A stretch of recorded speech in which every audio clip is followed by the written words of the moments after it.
Olá! Diante da situação imprevista e inédita causada pela pandemia do coronavírus, muitas empresas viram impactadas diante da necessidade de reduzir ou interromper suas atividades.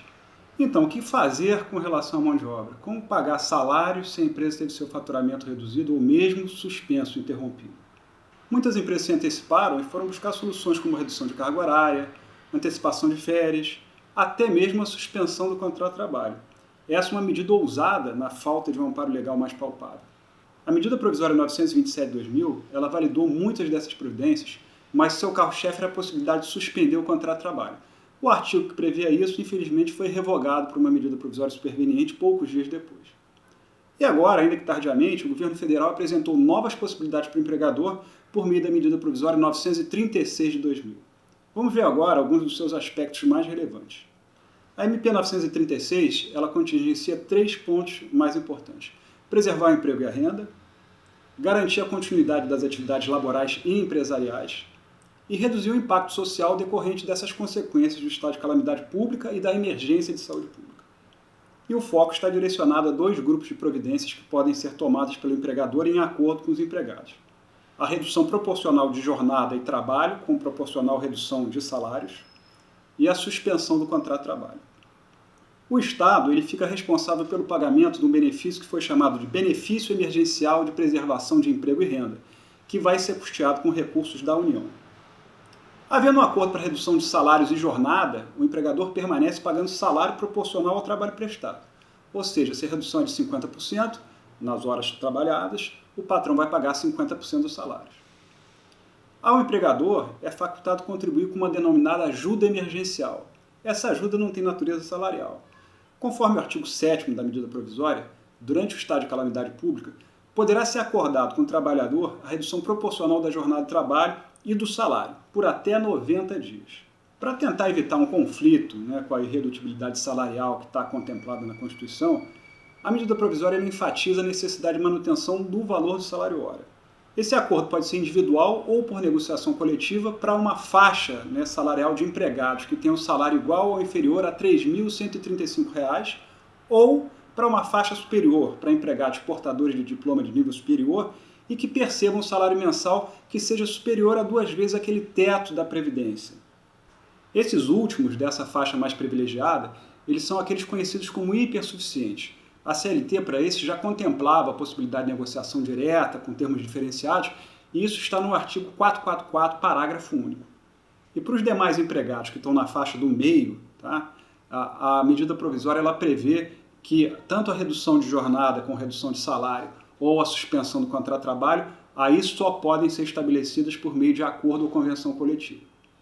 Há uma ressalva aqui, se a redução de jornada de trabalho proporcional ela for de 25%. Aí, nesse caso, mesmo para essa faixa salarial intermediária, pode haver um acordo individual.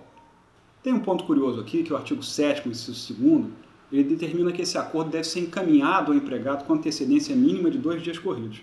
Então, daí, pode-se ter a ideia de que é uma coisa impositiva, mas não é. O empregado, no momento que ele receba esse termo, ele pode opor, por exemplo, uma recusa. Na verdade, o ideal é ter um contato prévio e tentar fazer o acordo de fato, senão, se for uma coisa impositiva, não está se falando em acordo. A redução de carga horária e salário prevista na medida provisória, ela tem 3 faixas fixas.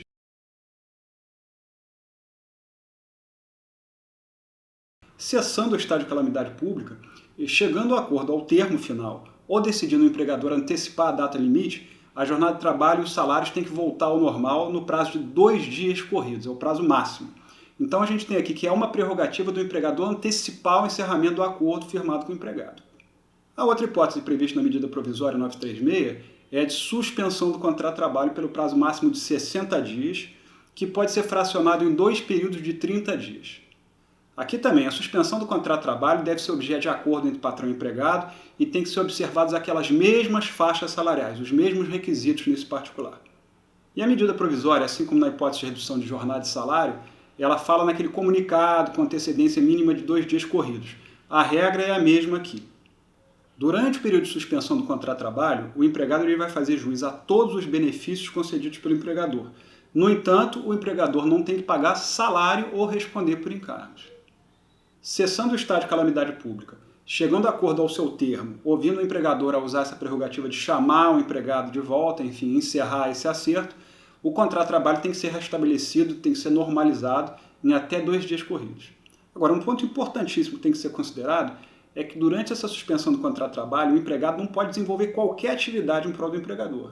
Tá? Então tem que tomar muito cuidado com isso, nada de e-mail, telefonema, contato para tratar de assuntos de trabalho, senão vai ser descaracterizado o acerto.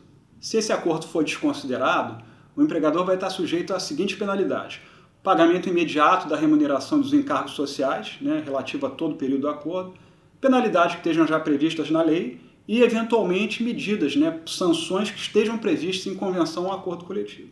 Outro ponto muito importante é como é que são divididos os ônus relativos à suspensão do contrato de trabalho. A medida provisória ela não tem previsão de qualquer obrigação de aporte financeiro por parte do empregador no período de suspensão do contrato de trabalho, mas tem uma exceção. Tá?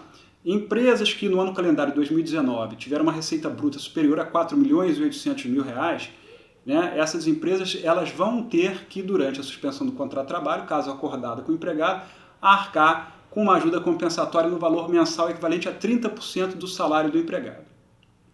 Já nas demais situações, ou seja, as empresas que tiveram um faturamento menor que isso, elas não têm, a princípio, a obrigação de pagar essa ajuda, têm a faculdade, podem acertar isso com o empregado, mas não é uma obrigação, tudo vai depender do que for acordado. Para validar esses acordos que sejam firmados, seja para suspensão do contrato de trabalho ou para redução proporcional de salário e jornada, o empregador tem que informar esse acordo ao Ministério da Economia no prazo de 10 dias a contar da celebração do acordo.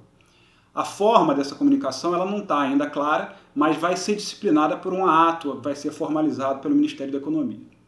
Essa comunicação ela vai ser de suma importância, porque sem isso, esse acordo na verdade não está validado, as empresas serão responsabilizadas por este período anterior à validação do acordo, como se o contrato de trabalho tivesse íntegro.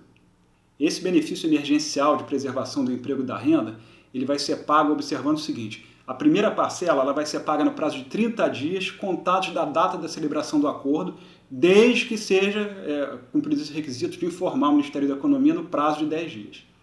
Após esse prazo, vai ser paga só 30 dias depois da efetiva comunicação e a empresa fica responsável pelo contrato de trabalho nesse período.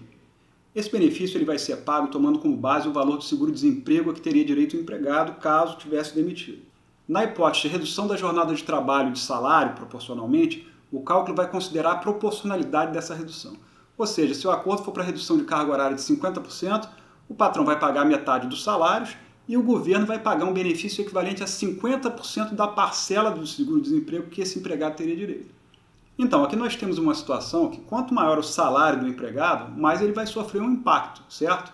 Principalmente considerando o seguinte: o seguro-desemprego tem um teto de R$ 1.813,03 nesse momento. Na hipótese de suspensão do contrato de trabalho, o trabalhador vai ter direito a 100% do valor do seguro-desemprego a que teria direito.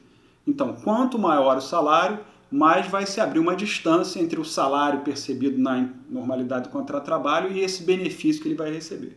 E vale lembrar que as empresas que tiveram uma receita bruta superior a R$ 4.800.000, como nós vimos, relativamente à competência de 2019, elas têm que manter uma bolsa, uma ajuda emergencial de 30% do que seria o salário do empregado. Então, nesse caso, o benefício emergencial que vai ser pago pelo governo, ele vai ser de 70% do seguro-desemprego que teria direito o empregado.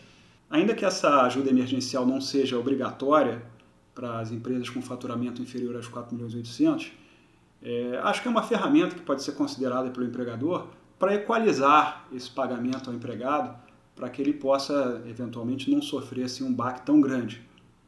Esse benefício emergencial de preservação do emprego e da renda, ele vai ser pago ao empregado independentemente de qualquer carência, de cumprimento de período aquisitivo, de tempo no emprego.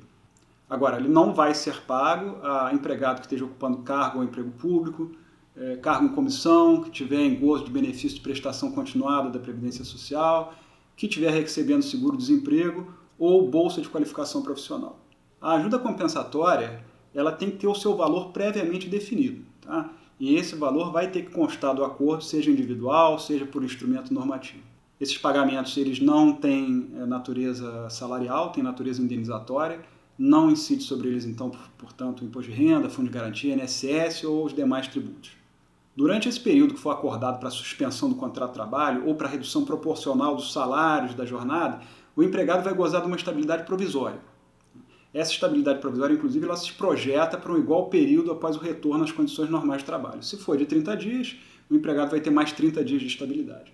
Não é uma estabilidade absoluta, então o empregado pode ser demitido na vigência desses acordos ou no período de projeção da estabilidade, mas com a consequência de alguns ônus a mais para o empregador. Tá? De acordo com a redução havida na carga horária e nos salários, vai se pagar uma proporção de salários para compensar essa demissão, tá? E as alíquotas estão previstas em medida provisória, e na hipótese de suspensão do contrato de trabalho, nós estamos falando em 100% do salário que o empregado teria direito no período da garantia provisória. Agora, essas disposições não se aplicam na hipótese de justa causa ou de pedido de demissão, evidentemente. Temos que prestar atenção no fato de que, em que pese a medida provisória privilegiar o acordo individual, evidentemente ela contempla a possibilidade de negociação coletiva para qualquer dessas faixas salariais. Uma questão importante é que, para garantir maior tranquilidade para os empregadores, essa medida provisória ela estabelece que as convenções ou acordos coletivos de trabalho que foram celebrados anteriormente à sua vigência, eles podem ser renegociados, revistos, para que se adequem aos termos que estão previstos aqui na medida provisória. E há um prazo de 10 dias corridos para isso. Esses acordos coletivos ou individuais que sejam firmados têm que ser comunicados ao sindicato representativo dos empregados. O prazo aqui também é de 10 dias corridos da data da celebração do acordo. As empresas têm que estar atentas à possibilidade de fiscalização para auditor fiscal do trabalho, e isso está detalhado no artigo 14 da medida provisória. Essas disposições na medida provisória 936 de 2000, elas também são aplicáveis aos contratos de trabalho de aprendizagem e de jornada parcial. Um outro ponto muito bem-vindo é a possibilidade de utilização de meios eletrônicos para negociação e validação de normas coletivas. Eu gostaria de concluir dizendo que essa medida provisória, ainda que tardia, ela vem oferecer, sim, maiores opções ao empregador e, certamente, vai estimular a preservação dos empregos. É uma situação emergencial, como a gente falou, uma situação inédita, inesperada, e acho que todos têm que entender que algumas concessões recíprocas vão ser necessárias, né? Tanto por parte dos empregados como por parte dos empregadores. E, por fim, mesmo havendo embasamento legal, nós não temos como ter certeza de como essa medida provisória vai ser recepcionada pelo Judiciário Trabalhista numa hipótese provável de questionamentos futuros. Eu acho que nós temos que privilegiar a via da negociação coletiva, mesmo para aqueles empregados nas faixas salariais maiores e menores. Eu espero que vocês estejam todos bem, com saúde, em segurança. Agradeço pela sua audiência e espero que tudo isso passe rapidamente.